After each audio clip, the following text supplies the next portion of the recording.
सोने के गड़े। विजयपुर नामक गांव में धर्म नाम का जमींदार रहता था। उनके पास राम और सोम नाम के दो काम वाले थे। इतने सालों से वे दोनों उन पर ही निर्भर होकर काम कर रहे थे, इसीलिए वह जमींदार उनकी कुछ मदद करने की सोच रहा था। एक दिन उन दो काम वालों को बुलाकर कहा, तुम लोग मेरे पास बहुत सालों से काम कर रहे हो।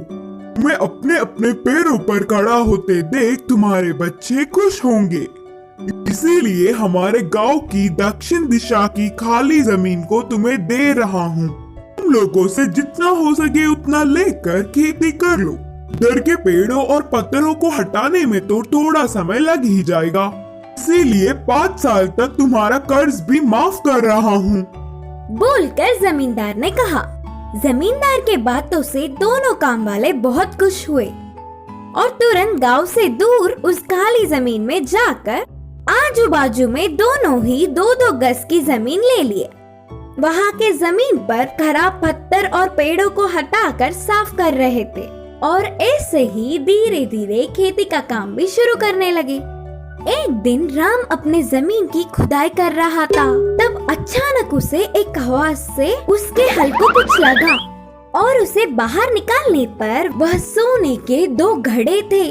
उनमें बहुत सारे सोने के जेवर भी थे। बाजू के खेत में काम कर रहे सोम को बुलाकर पूरी बात बताया। तब तुरंत सोम ने कुछ सोचकर कहा, अरे राम, हमारे इतने सालों का मेहनत का प्रतिफल अब मिल रहा है।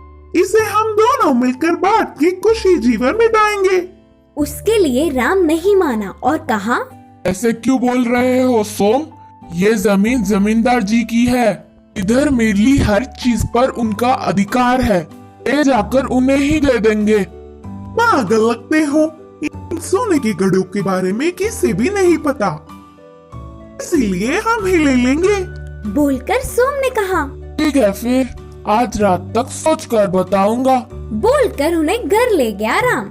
राम पूरी रात बहुत सोचकर सुबह ही जमींदार के पास जाकर उन कीमती जेवरों को देकर खेत की ओर चल पड़ा। फिर राम को कोसता हुआ उसके जमीन में भी कुछ कीमती मिलेगा ही करके ध्यान से धीरे धीरे जगह जगह सोम ढूंढने लगा। उसकी सोच के मुताबिक ही दोनों सोने के घड़े उसे भी मिले और सोम की खुशी का हद ही नहीं रहा। बाजू के खेत के राम को यह बात पता ना चले, इसका ध्यान रखा और उन्हें घर ले जाकर छुपा दिया। वह पूरी रात सोम को नींद ही नहीं आई। अगले दिन सुबह ही बिना किसी को खबर पड़े शहर जाकर उन जेवरों को एक बड़े सेठ को दिखाकर और वह सेठ ने उन जेवरों की जांच करके नकली है बोलकर नक्की कर दिया। अब ना कुछ कर पाते हुए उदास होकर घर आ गया सोम। अगले दिन ही जमींदार ने अपने घर राम और सोम को बुलाया। जेवरों से भरी उन सोने के घड़ों को मैंने ही उस जमीन में गाड़ा था। मेरी इस परीक्षा में राम सफल हुआ। मुझे धोखा देने की सोचने वाले सोम की जमीन भी राम को ही दे रहा हूँ। अब से वह पूरे 4 गज की जमीन पर ईमानदार से काम कर लेगा राम। बोलकर जमींदार ने जमीन के कागजात राम को सौंपे। जमींदार को धोखा देने की सोचने पर सोम को अच्छी सबक मिली। इस कहानी की सीख है कि दूसरों की चीजों पर बिना लालच किए ईमानदार रहना चाहिए।